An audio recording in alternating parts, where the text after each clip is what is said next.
मुंबई ताज hotel से जहां पर ये इतना बड़ा हमला हुआ था, उस हमले को अंजाम दिया गया था, वहां से इंद्रजीत की मौजूदगी है। सीधे इंद्रजीत का रुख कर लेते हैं। इंद्रजीत, तहव्वुर राणा के प्रत्यर्पण की कोशिश काफी लंबे समय से भारत कर रहा है, लेकिन ट्रंप सरकार में ये कामयाबी मिली है।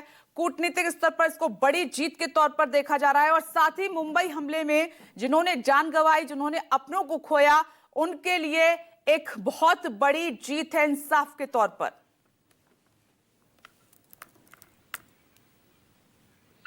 जी बिल्कुल, बहुत बड़ी जीत है। और जो लोगों ने भी इस हमले में जान गंवाया, उनके परिवार वाले या जो लोग इसमें घायल हुए थे, वो उनकी लंबे समय से मांग थी कि जो लोग भी इसमें गुनाहगार हैं उनको कड़ी से कड़ी सजा मिले।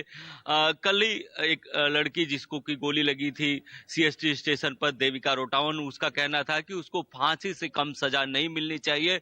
अब प्रत्यर्पण संधि में क्या बातें हुई हैं, क्या किन शर्तों पर प्रत्यर्पण हो रहा है, ये देखना होगा। लेकिन जो लोग भी इस हमले में विक्टिम थे, एक तरह से पूरा मुंबई इसको लेकर गुस्से में था। अगर तहव्वुर राणा के रोल की बात करें तो उसका सबसे बड़ा रोल था कि उसने यहाँ पर डेविड कोलमैन हेडली को यहाँ पर रेकी के लिए भेजा था।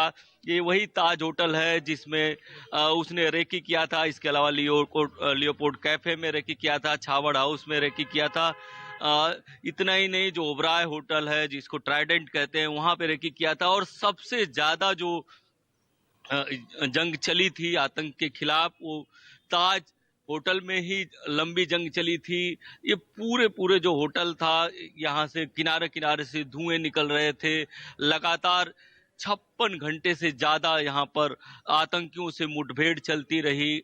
कमांडो आए, इसके बाद जो मुठभेड़ खत्म हुई तो कहीं न कहीं 166 लोगों की जो जान गई है इस मामले में, 300 से ज्यादा लोग घायल हुए हैं। उसका गुनाहगार डेविड कोलमैन हेडली है। और क्योंकि उसने यहाँ पर रेकी की थी और ये उसका सबसे करीबी दोस्त है। उसने यहाँ पर हेडली को जो ट्रेवल की ऑफिस खोली थी, इमिग्रेशन में मदद तो किया ही था, जो ऑफिस खोली थी उसमें मदद किया था और उसी के आधार पर उसने यहाँ पर रेकी की थी।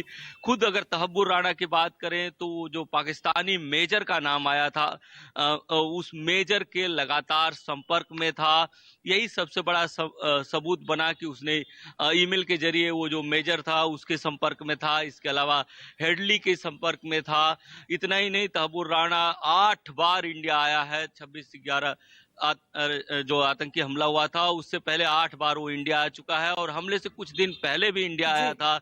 दिल्ली गया था, हापुड़ गया था, मुंबई में रुका था। ताज होटल की जो अंदर की तस्वीरें मिली थी वो इसने तहव्वुर राणा ने उपलब्ध कराए थे, इसके अलावा हेडली ने भी उपलब्ध कराए थे। तो कहीं न कहीं उसका बहुत बड़ा रोल है। एक तरह से मास्टरमाइंड है वो, क्योंकि वो बीच की कड़ी था। क्योंकि अगर कोई पाकिस्तान से इंडिया में आता है और यहाँ पर वीजा के लिए अप्लाई करता है तो जो जांच एजेंसियां होती हैं वो सतर्क हो जाती हैं और उस पर वॉच रखती हैं। लेकिन अगर कोई अमेरिका से या वेस्टर्न कंट्री से अप्लाई करता है तो उस पर कम वॉच रखती हैं। इसी का फायदा उठाकर वो बीच की कड़ी का काम किया और जो पूरी इंफॉर्मेशन थी जहां जहां पर हमला करना था, वो उसने पाकिस्तानी हैंडलर को, जो लश्कर तैयबा के हैं उनको, या आईएसआई जो मदद कर रहा था, जो मेजर इकबाल का जो नाम आया था, आईएसआई का पहले अधिकारी रह चुका था, उसको उसने मदद की थी। उसके मेजर इकबाल के डायरेक्ट संपर्क में था। तो आप समझ सकती हैं कि उसका कितना बड़ा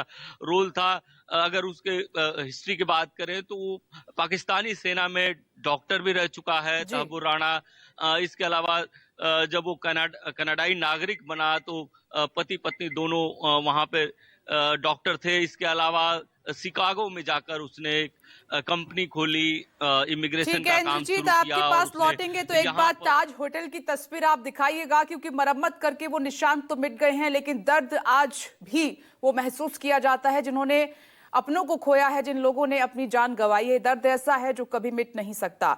लेकिन खुशी इस बात की है कि 26/11 हमले का जो मुख्य आरोपी है वो भारत आ रहा है।